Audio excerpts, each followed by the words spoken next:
What is going on, Bucs fans? We are back here at the Power Parlay Podcast on the Sick Podcast Network. As always, I'm your host, JC Allen.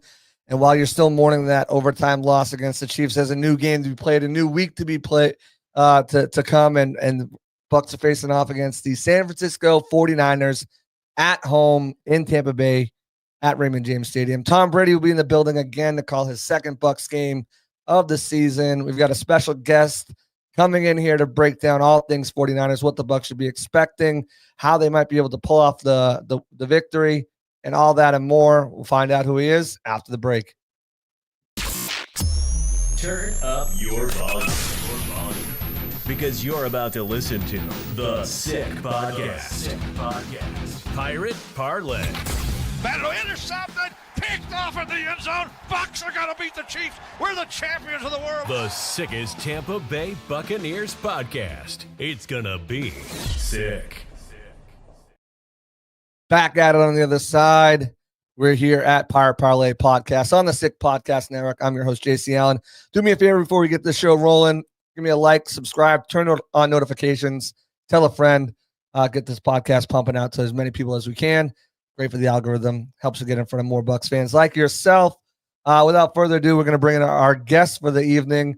We have Grant Cohn of 49ers on SI. Another collaboration between SI partnerships here with Bucs Game Day and 49ers on SI. Grant, how are we doing today? I see you're fresh from practice. Looks like you're at the facility right now. I'm at the facility. I'm in a closet. The Niners gave me a special closet to stream from because they like me so much. So thank you very much to the powers that be. I'm here until they kick me out. So let's do this. Sounds like, did you tell John Lynch you're going on Bucs Pod? That's probably, I don't think that's the problem.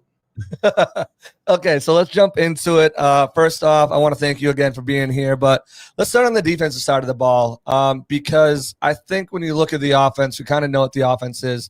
We'll jump over there, but when just kind of looking at the defense this season, yes, they have a top 10 total defense, just allowing 314 yards per game and only 21 yards, but you kind of dig a little bit deeper beyond that, and it looks like there's some deficiencies that teams can attack. And of course, the 49ers are 4-4, 2-2 in the month of September, 2-2 in the month of October, with some tough losses coming in there. They're 14 in passing yards, so right in the middle of the pack. A lot, 10 touchdowns, 209 yards. Their run defense, I think, is where they're shining right now. They're 6th in the league, 105 yards allowed, but again, 10 touchdowns allowed there as well. Then you scroll down and you look down at scoring defense, really right in the middle of the pack at 16th, allowing 22.8 points a game. And you look a little further, and that's when it starts to get a little scary. 49ers are 10th worst team in red zone, allowing teams to score points 61.5% of the time. And then you look at their third down defense, and it gets worse. They are ranked 25th in the league, 44.1% of the time teams are converting, or they're failing to convert teams from getting that crucial first down on third down. So when you look deep into this defense, you see some of the surface numbers, but what's really kind of going on with this defense where maybe it's not as good as it looks on paper? Well, Fred Warner's a great player. Nick Bosa's an excellent pass rusher. But they're a flawed defense. They have one great pass rusher.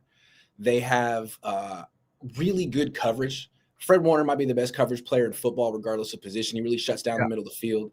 And then Travarius Ward may not play in this game. His daughter died last week, and he's, on bereavement. They're having a funeral on Friday. So he may not play, but even without him, they beat the Seahawks week, whatever that was, 6. Without him, they have De'Amaro Lenore, who's playing like a Pro Bowler, Bernardo Green, a rookie who's playing really well, and Isaac Yiadom, a solid vet. So they match up pretty well when it comes to stopping the pass. It's really the run. Now, the numbers are good, but they haven't faced a really good rushing defense yet. And if you look at their Pro Football Focus grades, for whatever they're worth, they're ranked really low in run defense and tackling. And if you look at games they lost, like they lost to the Chiefs. Chiefs put up 28 points. Chiefs don't have wide receivers. Juju Smith-Schuster was hurt for that game. DeAndre Hopkins was not on the team. All they did was run the ball between the tackles with Kareem Hunt and then do a couple jet sweeps with whoever, Mecole Hardman, and then throw screens at tight ends. Like, they didn't have to push the ball down the field because the Niners can't tackle that as well as you would think. They do cover well. So it seems like on paper, this is a tough matchup for the 49ers because the Bucs run the ball well, and it's not just with the running backs, it's with the wide receivers too. Yeah, you look at it, two big losses, I think, right now. First of all is Eric Armstead being released, before the season and not having someone to really replace them. They did go out and get Jordan Elliott from the Browns, but he hasn't really – it's not Eric Armstead. And, of course, they lost Javon Hargrave in the last week of September, and that's been a huge loss for them as well. Hargrave is more of a pass rusher than a run stuffer, but he is both – he is qualified, and he's another big body who – again, if you're talking about his pass rush, it's up here. His run defense is down here. It's not the bottom of the barrel. So I feel like they're missing him. And, of course, Dre Greenlaw still not, back from injury that he suffered in the Super Bowl. So Hufanga. Yeah, and Hufanga, yes, their safety. So that middle of the field right there is banged up or injured or not playing, and really putting a lot on Fred Warner's shoulders, who is, as you mentioned, probably the best cover player in football, but also – very adequate against the run too, more than adequate against the run, but he can't do everything by himself. So when you look at the cornerbacks you mentioned, good against the pass, Andre Lenore, I think, you mentioned he's playing a Pro Bowl season. You kind of look at what he's been able to do this year. I think he's kind of surprised in his final year of his deal, thrust into this really starting spot, has really kind of delivered for you guys. Obviously, the Renardo Green, the young rookie, playing a little bit of nickel, but also playing a little outside for you too, I believe. What's been the success rate for those guys when they're covering? Obviously the Bucs don't have Mike Evans and Chris Godwin, but when they're covering different types of wide receivers with different types of skill sets with versatility, because all these Bucs players right now, they can line up all over the field, X, Y, Z. It doesn't really matter. They can attack anywhere. Well, Lenore plays in the slot. He can play outside. He can play in the slot, a little bit like Trent McDuffie with the Chiefs. Yes. Not saying he's that good, but he's a playmaker too. If you target Lenore's coverage 6-7 times, he might pick you off. He's really good. And that's what makes the Niners defense dangerous. Like, they don't have good numbers on third down. They don't have good numbers in the red zone. They're middle of the pack in terms of scoring that they've allowed, but they've intercepted 10 passes in 8 games. And that's what makes them so dangerous. So a quarterback like Baker, really good player, playmaker, turns the ball over a little bit. If he's taking shots, if he's forcing the ball down the field, I don't think you have to do that against the 49ers. Again, go back and watch how Mahomes won that game. He didn't play well. His quarterback rating might have been 44 in that game, and yet the Chiefs won easily. So that, like Lenore, Green, you don't need to test them, because Devondre Campbell's on the field, and he might be the worst linebacker in football. Jair Brown's on the field. Fritz got something to say about that. Oh, fair enough. But I'm saying, like, there are legit weak links on the Niners defense. It's linebacker and it's a safety. And, I mean, especially for a team like the Bucs, where you're missing your starting wide receivers, the corners aren't the matchups that you want to exploit. It's the linebackers and the safeties. You mentioned the pass rush, Joey. Nick Bosa, one of the Bosa brothers, plays there. Nick Bosa leading the team with 4.5 sacks. Also has a fumble on the season. They brought in Leonard Floyd to kind of replace Chase Young and Randy Gregory, who you guys had. Also brought in, you had Clellan Ferrell last year, but brought in Yerter Motas. He has been on injured reserve. He got his 21-day activation open for him, but you look at it, only 18 sacks on the season for the team in total, and they're really kind of struggling. Fred Warner's got one, but they're struggling to get pressure. It looks like, well, maybe not pressure, but struggling to finish and get sacks. What's been going on with that pass rush there, and what's the inability to finish and bring the quarterback down? Well, I mean, it starts and ends with Nick Bosa. They paid him to be the best player in the league. He hasn't been that since they paid him. He's still good. He gets a lot of pressure, but like, he also leads the team in missed tackles with 10. And so, like, the defining image of Nick Bosa the last couple of years is a guy who, like, gets close, beats the offensive tackle, and then dives for shoelaces and gets them sometimes and doesn't other times.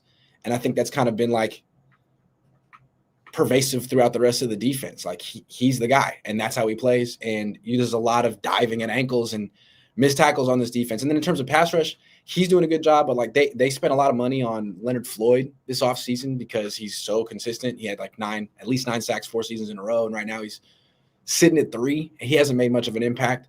So, I mean, they've been trying to replace, like, to your point, Eric Armstead, Javon Hargrave. They used to have Samson Ebelcom. They're all gone. And they've spent so much money on the offense. On defense, the only guys they're really spending on is Bosa, Hargrave, who's out, and Warner. And the rest of the defense is a bunch of young guys or has-beens or people you haven't heard of. The second best pass rusher on the Niners this year, statistically, realistically, is a guy named Sam Okwanu, who started the season on the practice squad. And he's been good. He rushes from the interior, is number 91. But I can't be your second best pass rusher. Yeah, 3 sacks in the year. They did make an effort to they brought the Davis twins together, play on the same team with Khalil Davis and Clyde Davis. But you mentioned they got a bunch of young players, and one of those young players who impressed me in the draft, and has impressed me so far as a starting safety for you guys, is Malik Mustafa. What has he brought to this team, especially with Talon Hufanga out? And what should Bucs fans kind of expect out of his play? He's almost like a linebacker on the field, the way he moves, and just what should they expect out of him this weekend?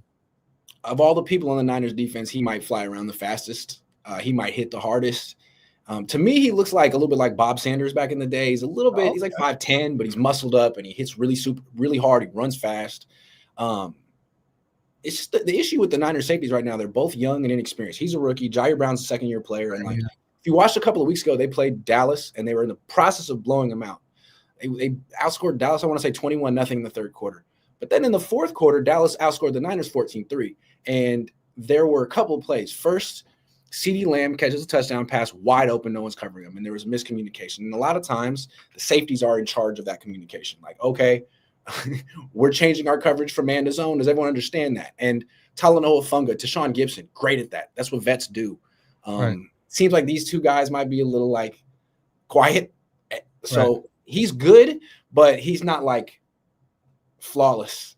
You know, like there's a reason the Niners just re-signed Tashawn Gibson, who's 34 years old. They want a little bit more experience in their secondary. Do you expect him to be elevated and play this week? Yes, but I don't think he'll replace Mustafa. I think he'll replace Brown. I think that's the one who's been disappointing the Niners this year. He's having a bit of a sophomore slump. He was so good as a rookie, but he only played like 5-6 games, and I don't know what's going on, but I think he's the one that might get replaced. Tashawn Gibson was an entrenched starter for the Niners for 2 years, and he was a playmaker for them. All right. Is it something where you think Brown starts, if he struggles, they move Gibson, or you think Gibson just starts right away? Maybe that would be more prudent, but Brown was struggling in his last quarter of play with the Niners, so if he keeps struggling, he could be out by halftime. Okay. As far as the defense, what's been going on third down and what's been going on in the red zone? Because those are two different big areas where they struggled in their bottom 10 in the league. So kind of talk to me what's been going on third down. I know you mentioned some of the players there, but what specifically has happened on third down? And then when teams get in the red zone, what's falling apart for them? Well, again, I think run defense is a big question for this team. They haven't faced a lot of good run defenses, but when it's like 3rd and 2, 4th really, and 1. because they're ranked 6th in the league in the run defense. That's right, but they've faced like some bad teams, man. They haven't really faced a rushing attack like Tampa has yet. They haven't. And when they faced Arizona, like that was week 6, I want to say week 5. They did a really good job against James Conner until the fourth quarter when he ran for like 70 yards in the fourth quarter. So they can do a good job, but they get worn down. Like they did good against Ezekiel Elliott. You know, they have a lot to answer for him. Gotcha. So that's. But you want to know about what's going on third down in the red zone. Like part of it is the run defense, but I think part of it is they have a rookie defensive coordinator in Nick Sorensen. They brought in Steve Wilkes last year. He did a pretty good job. The defense ranked 3rd in points allowed, but then they lost the Super Bowl and they had to blame someone, so they blamed him, and he's out. And now they bring in a guy who was on the staff last year, and now they're like middle of the pack. Like they're worse across the board in defense, and you wonder, like, where are your pressure package? Like, what do you bring to the table on 3rd and 6? Because that's usually when defensive coordinators show their creativity or their aggressiveness or whatever. And so far, he's not getting results. So it's got to be kind of only thing he knows. It's one of those things where he doesn't know. He hasn't traveled, so he doesn't really know much else but what he knows. And that's not been working for you guys? He was groomed under Pete Carroll in Seattle, which is like that style of defense is so passe now. No one wants to rush 4 and play zone. They want to bring pressure and play man. And he was on top of that, he was a DB coach. So what do you know about pressure? Like you're a coverage guy. And no surprise, the Niners are great in coverage, but they're not great on. Despite that, they're not great on third down, which is weird. Right. Is that part of the problem on red zone in the red zone too, where they're just not getting enough pressure and teams are kind of picking them apart, or what tend to be the red zone issues? I just think the fact that the Niners can't stop the run when they know it's coming. Like, yeah, the numbers look good, but if you need 3 yards against the Niners, you're getting 3 yards. And I think that makes things so much easier in the red zone. In addition, the Niners are terrible at containing mobile quarterbacks. So red zone is an area where it's helpful to extend a play, get out of the pocket. Like Nick Bosa in particular will routinely rush past the quarterback. And I don't know what he thinks he can do past the quarterback. But it really makes it very easy for a quarterback like Baker to scramble and put the Niners defense at his mercy. Interesting. We'll jump over to the offensive side of the ball now. Again, I want to thank you guys for tuning into the Pirate Parlay here on the Sick Podcast Network. I'm your host, JC, joined by Grant Cohn of 49ers on SI. Before we do that, I do want to give a special shout out to one of our sponsors here, Tampa Bay Buccaneers Cruise. Guys, this is going to be a blast, and they just added an amazing addition to it. March 7th to the 10th, going down from Fort Lauderdale to Key West, Bimini, Bahamas. So many players on this cruise, already up to 15. Jordan Whitehead, Brad Johnson, and Trey Palmer, as you see, but Tristan Wirfs, Luke Gedeke, Yaya Diaby, Jamel Dean, Graham Barton, Luke Gedeke. So many players. Kalijah Cansey are going to be on this. Mike Allstott is going to be on there. A-Train is going to be on there. And recently announced a special performance by the one and only O-Town will be also in the works for the Buccaneers Cruise, just for Bucs fans, because I want it all or nothing at all. I can't wait for this cruise to pop off. Trivia contest, sailaway party, bingo, cocktail parties, player panels, water volleyball competition, theme parties, so much more. Don't miss out on your chance to celebrate with your team, fans from around the country, and obviously with the Bucs players all on this cruise. So much fun. You have till December 11th to get your tickets. Christmas is coming up. Perfect gift. They have limited cabins available. Tell them I sent you. Maybe they'll give you a deal. Go check out Tampa Bay Buccaneers Cruise while you still can. Also want to shout out our exclusive ticket partner, Fan Go Tickets. They're doing some incredible things there right now. It's your number one source for live events in Tampa, locally owned. Fan Go Tickets. They are doing so many cool things where they're planning on doing these package deals with bars and parking and eventually hotels, where you just kind of one-stop shop, get everything you need right there and then to make your night a fun, absolutely blast. If you're tired of getting blitzed by the big ticket companies, turn to FanGo, your exclusively locally owned and operated Tampa Bay ticket partner that offers fans like you transparency. When I mean transparency, it's transparency. They show you how much the tickets are, what the tax and fees, and what they're making off of it. They prioritize fair pricing, no hidden fees, so that Tampa fans can enjoy events without unexpected costs. Visit fango.com for unbeatable prices, personalized seat selection, and local partnerships that I was mentioning to take your game day to the next level. Fango, check them out. They're doing some awesome stuff over there. And again, after the hurricanes, it's always nice to support local businesses. On to the offense, and we'll start where we left off because there's plenty to rant and rave about this 49ers offense. They are one of the best offenses in the league. Doesn't matter what running back goes down for the year. Doesn't matter what running back they pull off the street. Kyle Shanahan has them operating at full speed. They're the number 2 offense in the league, putting up over 412 yards per game, 21 offensive touchdowns, and they're scoring at an unbelievable clip as well. They are I believe the 4th. Let me find it. I have all my notes in front of me. They're the 6th best scoring offense, 26.3 points a game. Tampa's 5th. Right. They're right above them. But all that being said, we left off on red zone on defense. We're going to jump right into the problem area for the 49ers. Red zone on offense has been, I like to use the word atrocious on this show. They're ranked 28th in the league, 48.6%. They are struggling once they get into the red zone to score. We know the playmakers and the guys that they have that can take it to the house at any time. Obviously, Brandon Ayuk is on IR, so he's not part of that. But Deebo Samuel, George Kittle, right now Jordan Mason. But this weekend, Christian McCaffrey back in the fold, along with Joan Jennings, who's had some massive games, and Ricky Pearsall, who they drafted in the first round. What's going on when they get inside the 20? It's a large combination of things, but I think the first domino that set this into motion is the loss of Christian McCaffrey. Yep. He's so good, not just as a runner. He was a good goal line runner for them, but like just the things he can do as a receiver, not even in the end zone. He can catch a swing pass and score. He can run an option route against a linebacker who can't cover him, catch the ball in front of the line, goal line, and score. So he was very much a cheat code. Now he's gone. And now you got to go about scoring like everyone else in the league. And there was a lack of creativity from Kyle Shanahan, who probably felt, well, Christian's coming back. I don't need to overhaul things. And then there's the limitations of Brock Purdy. He's a very good quarterback. There's a reason he was the last pick in the draft. The reason is his arm. It's not strong. He's not Baker Mayfield. They have a lot in common. Stature, the way they scramble around. One guy has a cannon, which is why he was the number one pick. The other guy doesn't. And I think in the red zone where the field's compressed and you're trying to fire the ball into small windows, velocity helps.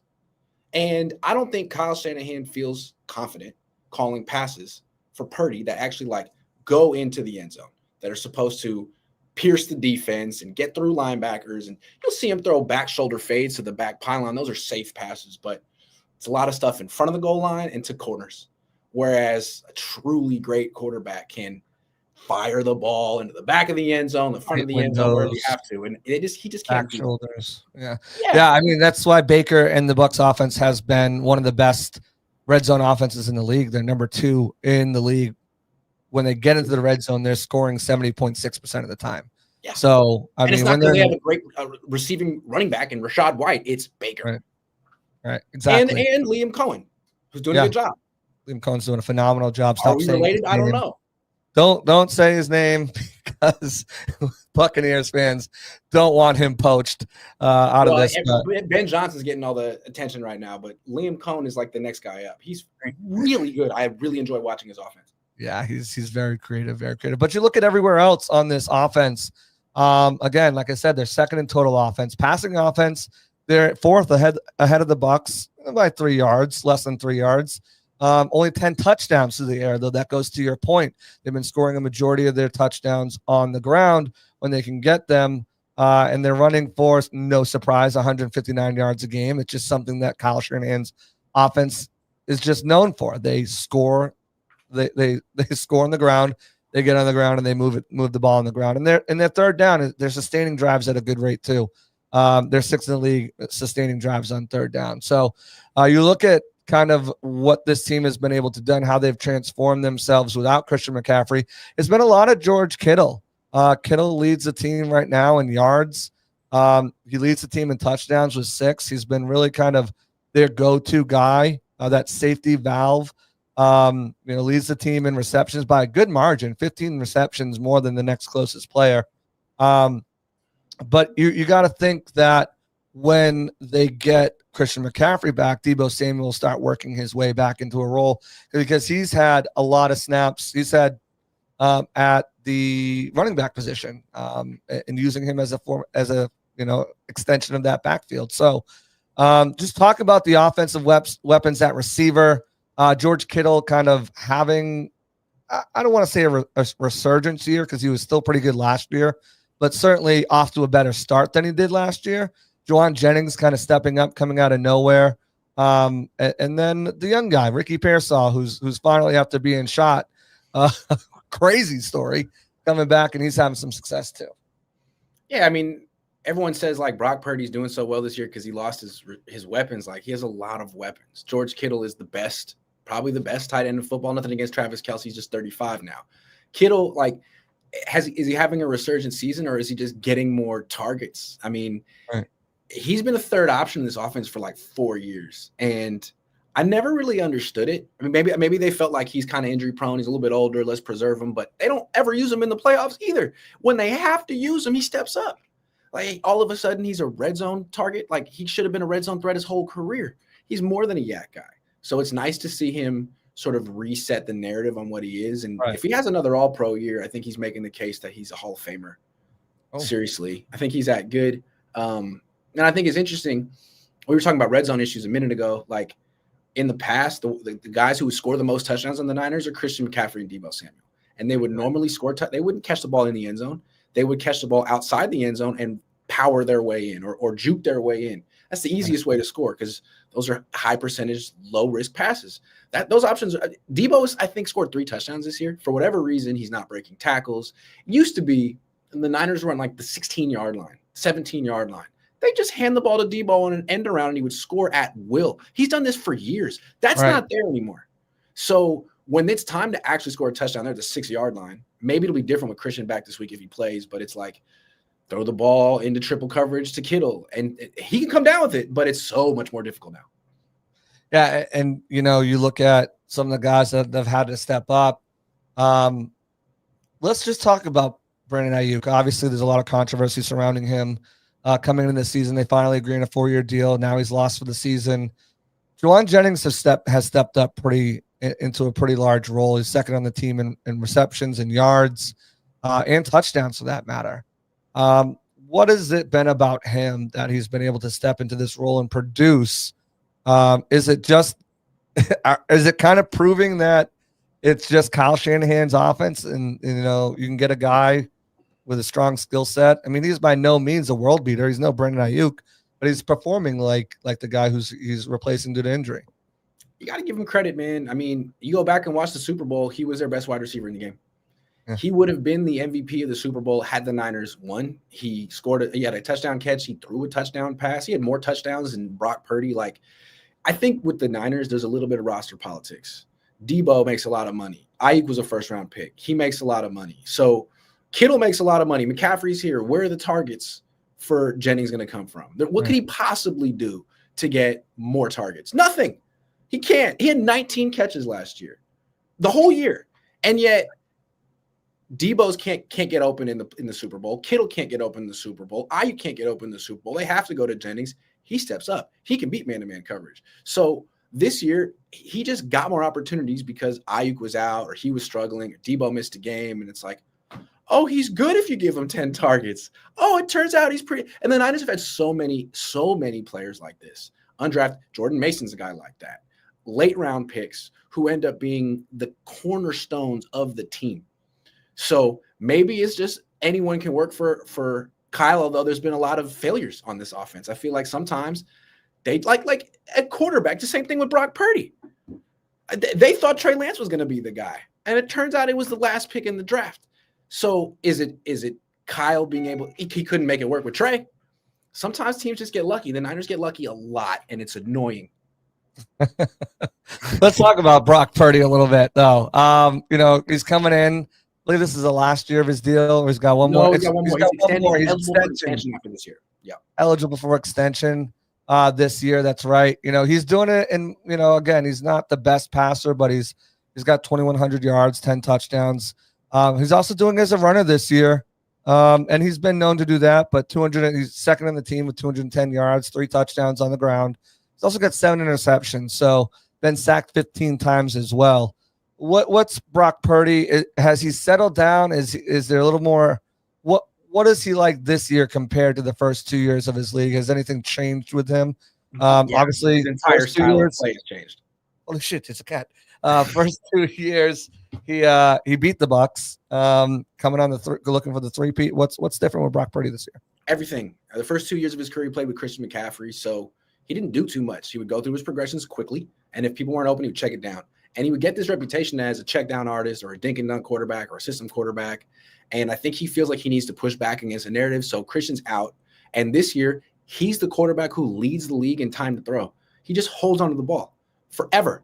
And it's not helping him or the offense. Like, he has 7 picks this year, and 6 of them have come when he held the ball for more than 2.5 seconds. So he could say, like, well, my check down option isn't there. Like, okay, but the other guy, the other running backs you could check it down to. Right. Whatever.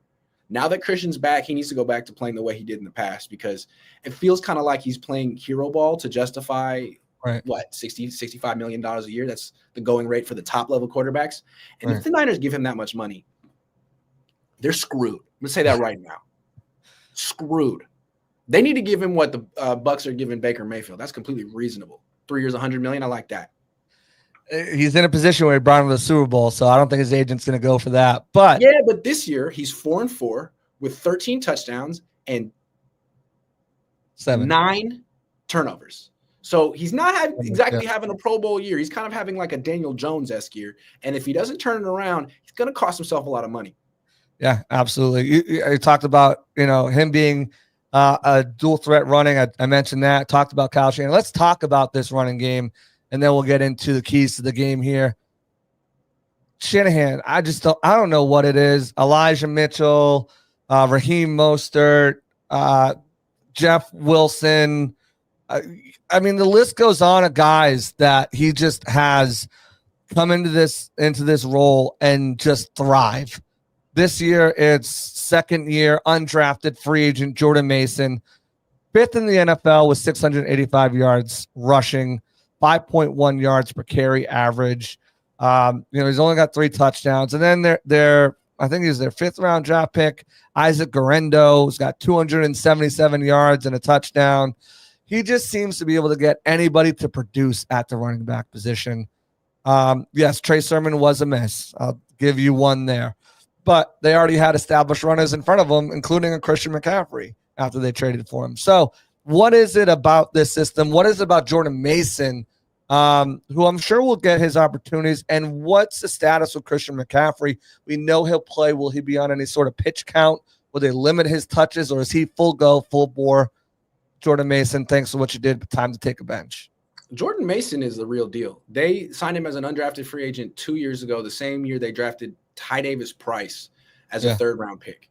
So again, the Niners just sometimes it's like they have some of the worst draft picks ever, but then like they'll double up at the position later on in the draft or after the draft, and that guy's like a Hall of Famer or a Pro Bowler. Like Jordan Mason's going to be a restricted free agent next year.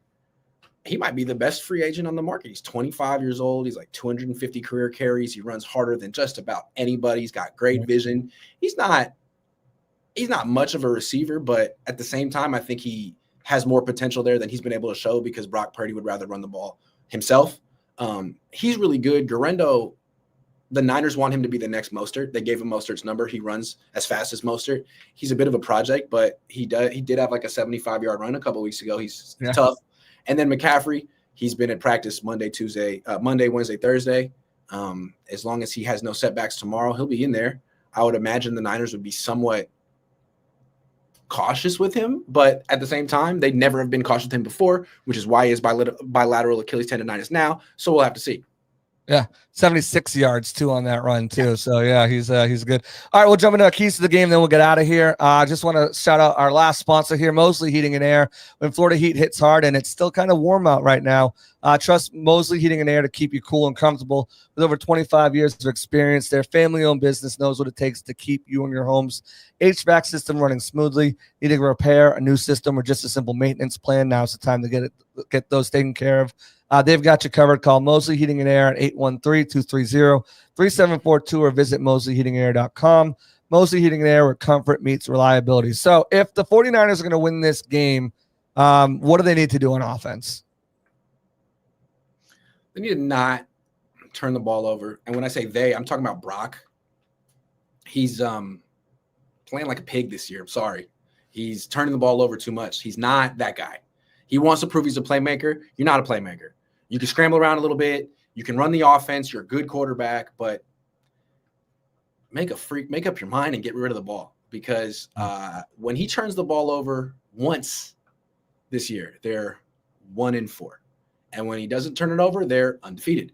So I know he wants to be more than what they call him, but manage the freaking game, dude, because you're the reason they're losing.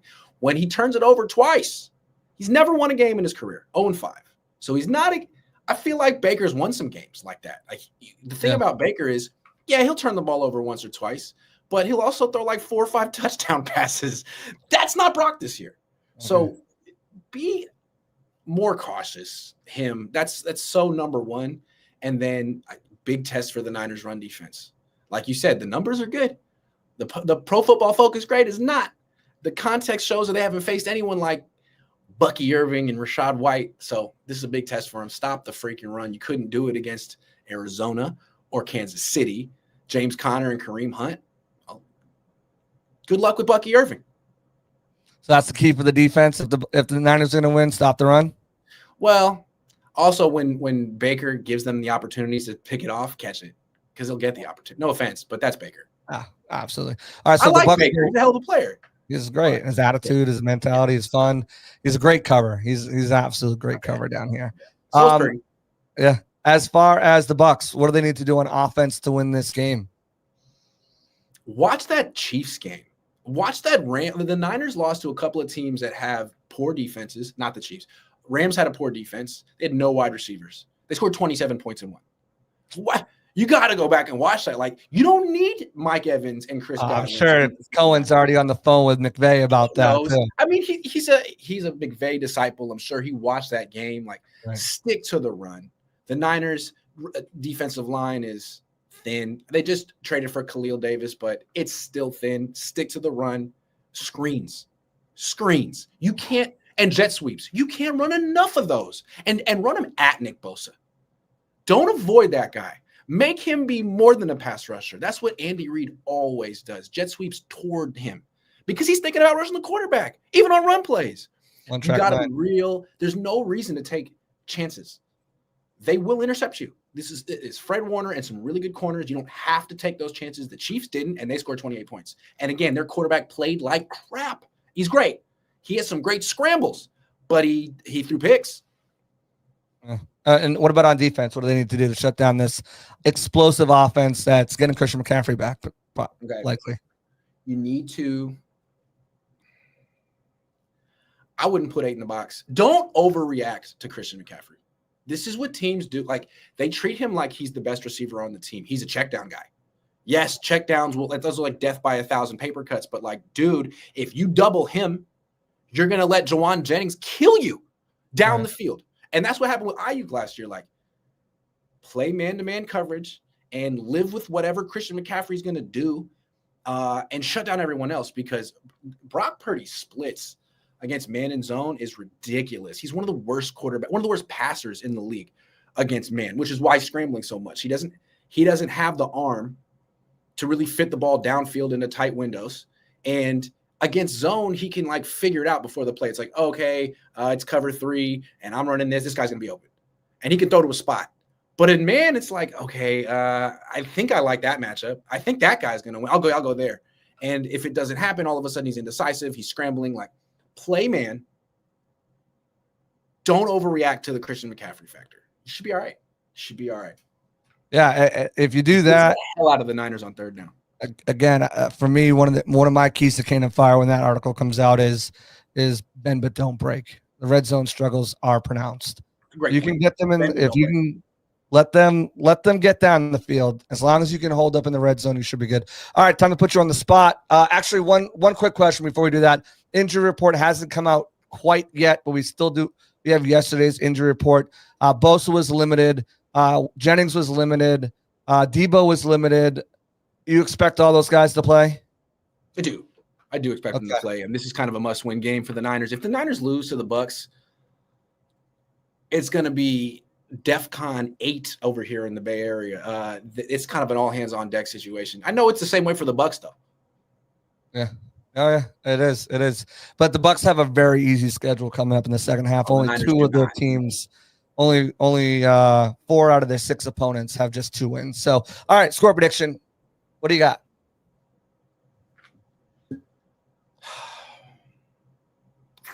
I think the Niners win this one. I think Christian McCaffrey's return has an impact. I don't think he'll be the MVP of the game, but I do feel like teams overreact to him. And even though I'm telling Todd Bowles I don't know that he'll take my advice. I feel like 31-28 Niners. All right. I'm going to go with Bucs 27-23. I think Bucs can get a couple touchdowns on the board, a couple field goals. I think the Bucs will allow a couple touchdowns, but if they can hold up in the red zone and stop them 3 field goals and hold them to 3 field goals, 27-23 23. I've got them. I picked them to win this game after coming close last year in the half. Very competitive game. They fell apart in San Francisco. San Francisco got to fly all the way out to Tampa Bay. The Bucs need this one bad to be 5-5 going into the bye week. One thing that does make me nervous is that the Niners, more so than Christian McCaffrey's, Niners are coming off a bye and have had 2 weeks to prepare for this game. So that is always, plus the Bucs are on a short week after playing Monday night. So it's going to be interesting to see. Go ahead, promote yourself. Where can people find you? Where can they get your content? And then we'll get you on out of here. You can probably find me in the New York Post next time some player on the Niners gets upset with me and calls me out, calls me a name. Every couple of months. Last time it was use check, Grant Cohn, COHN. Just Google me. There's a bunch of outrage. I do a great job, though. I don't understand why people get mad. I'm really just stick to the facts. And I don't really impose my opinion on anything. I'm just dry. So check me. If you want really boring Niners coverage, I got you, man, 24/7. At Grant Cohn, check him out. All right, that's going to do it for us over here at Pirate Parlay Podcast on the Sick Podcast Network. Want to thank everyone for coming in here. Thank our sponsors. Thank Grant. Thank everyone in the comments. We appreciate you there. We'll definitely be back after the game for a recap show. So tune in for that. Make sure you guys are subscribing, turn notifications, tell friends, get this in front of as many Bucs fans as we can. That's going to do it for me. I'm out of here. Peace out. And that's a wrap. Hope you don't miss us too much until next time. Follow the Sick Podcast Pirate Parlay on YouTube, Facebook, Google Play, and Apple Podcasts.